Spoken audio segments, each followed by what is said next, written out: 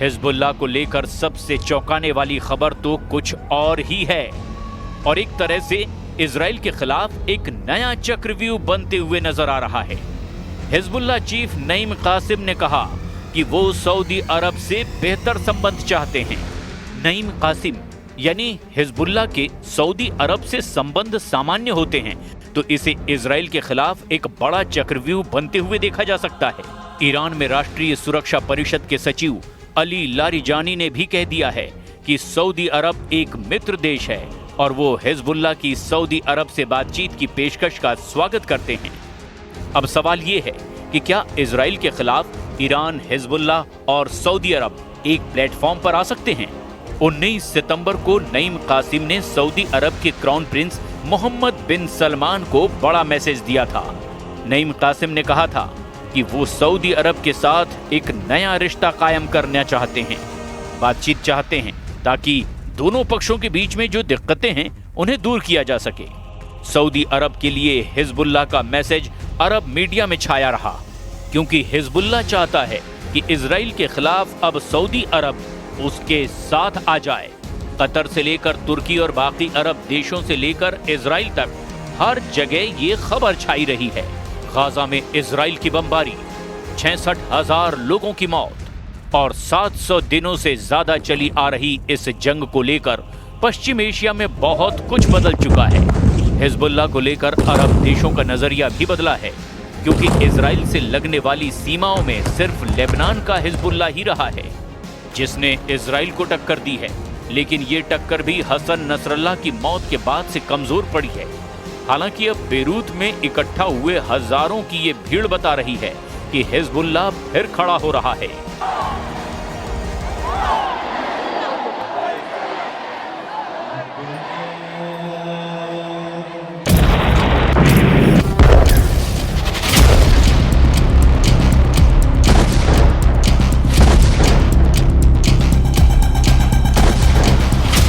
ठीक एक साल पहले 27 सितंबर 2024 लेबनान की राजधानी बेरूत पर इजराइल का हमला हुआ।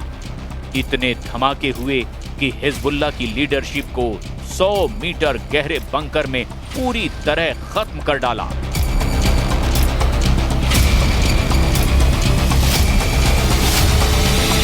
इजराइल ने एक साल पहले हिजबुल्लाह चीफ हसन नसरल्लाह को मार डाला था। तब हिजबुल्लाह कमजोर जरूर हुआ क्योंकि उसकी लीडरशिप पर बार बार हमले हुए। अब 27 सितंबर 2024 को याद करने के लिए बेरूत में हजारों लोग इकट्ठा हुए। पोस्टरों में हिजबुल्लाह के उन तमाम कमांडरों की तस्वीर है जिनको इजराइल ने लगातार हुए हमलों में खत्म कर दिया।